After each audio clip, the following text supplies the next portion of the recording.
산을 오르는 데 있어서 문제는 고도가 아닌 태도다. 안녕하세요, 팔구브로스입니다. 산에 대한 명언으로 시작한 오늘의 자동차 레이스는 산과 아주 밀접한 관련이 있는데요.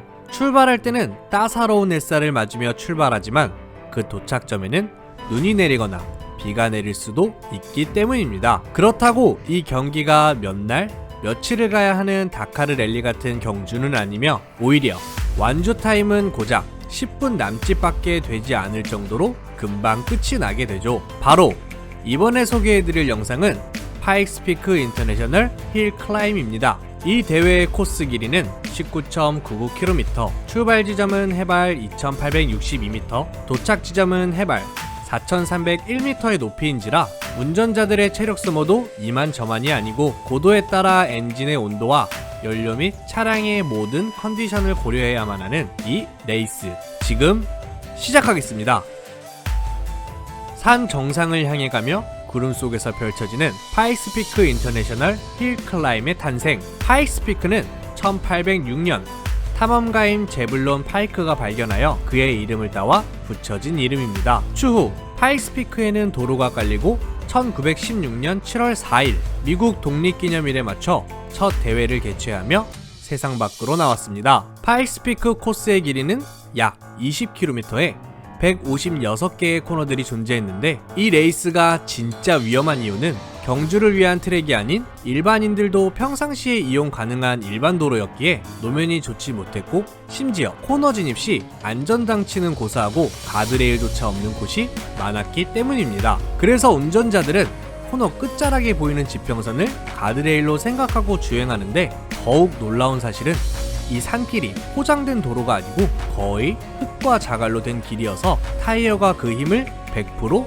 발휘할 수 없었단 사실입니다. 1999년에 비로소 도로를 포장하는 공사가 시작되었는데, 그 이유는 환경단체의 소송이 있었기 때문이죠. 차량이 지나갈 때 흩날리는 도로의 흙과 자갈들이 주변으로 떨어져 하천에 쌓이고 환경에 피해를 주었으며, 이것이 얼마나 심각했냐면 떨어져 나간 흙먼지의 양이 자그마치 150만 톤이나 되었다고 합니다. 그렇게 2013년에 비로소 제대로 된 아스팔트 포장 도로가 깔리고, 그해 WRC의 살아있는 전설인 세바스티앙 로브는 푸조의 208T16 파익스피크라는 차량으로 8분 13초라는 기록에 세계 최초 8분대의 기록을 세웠습니다. 이때의 차량 스펙은 875마력에 최대 속도는 시속 241km, 제로백은 1.8초, 마력과 마찬가지로 차의 무게 또한 875kg으로 아주 가볍고, 엔진은 운전석과 뒷바퀴 사이에 있어 산을 오르는데 가장 이상적인 무게 배분이었으며, 대형 프론트 스플리터와 리어윙은 다운포스를 크게 늘려줘 안정적인 주행이 가능했다고 하네요. 이 엄청난 차와 베스트 드라이버가 만나 이룬 기록에 당시 전문가들은 헬기를 타고 올라가야 이 기록은 깨질 것이라며 많은 찬사를 보냈다고 합니다. 헬기보다 더 빠른 세바스티앙 로브, 당시든 도대체.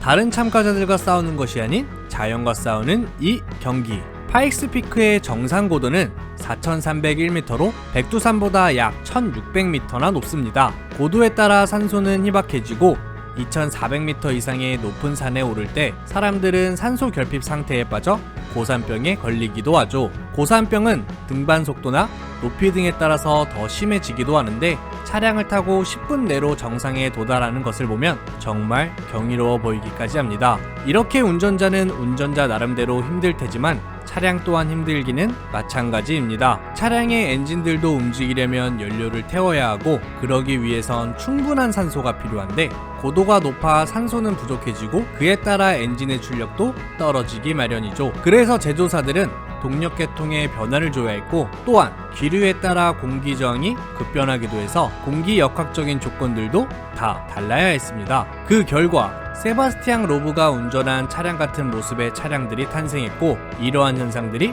최대한 안정적인 주행을 이끌었다고 하네요. 파익스피크에 참가하는 여러 클래스, 하지만 요즘 대세는 전기차?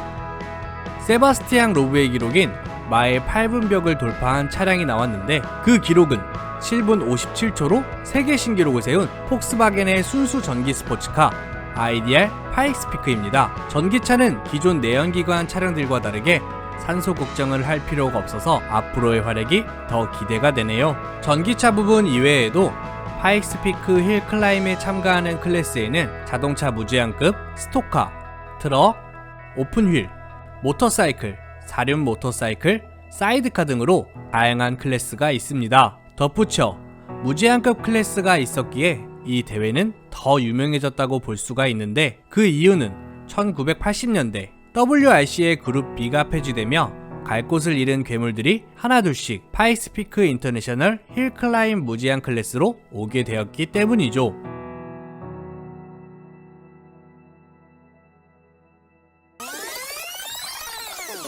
현대자동차, 네가 왜 거기서 나와? 혹시 추억의 자동차 현대 스쿠프를 기억하시나요? 뉴질랜드 출신의 로드 밀레는 스쿠프 터보 랠리카로 1992년 파익스피크 힐 클라임 2륜 양산차 클래스에 참가하여 우승컵을 차지했고, 그로부터 17년 뒤인 2009년 리즈 밀렌 선수는 제네시스 쿠페로 우승을 하며 세계 속에서 현대의 존재감을 드러냈습니다. 그리고 2012년 제네시스 쿠페를 베이스로 한 PM580 차량으로 무제한 클래스에서 9분 2초라는 엄청난 기록을 남깁니다.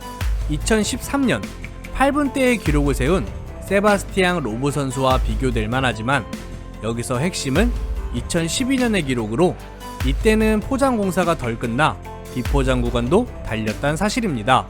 여기서 리즈 밀레는 자신의 레이싱 팀을 꾸려 포뮬러 드리프트에 참가한 이력도 있네요. 여튼 스쿠프로 우승한 로드 밀렌과 제네시스 쿠페로 우승한 리즈 밀레는 이름이 참 비슷한데 바로 부자지간이기 때문이죠. 같은 현대자동차로 아버지의 영광을 재현한 셈인데, 뭔가 이러한 사실들로 인하여 현대자동차가 멋져 보이지 않나요? 덧붙여 현대에서 양산차를 베이스로 레이스에 참가한 것이 아닌 레이스를 위한 차량으로 PM580이란 차를 만들었다고 생각하니 제 눈을 의심했습니다. 타지에서도 열심히 일하는 현대구나 라고 느껴지네요.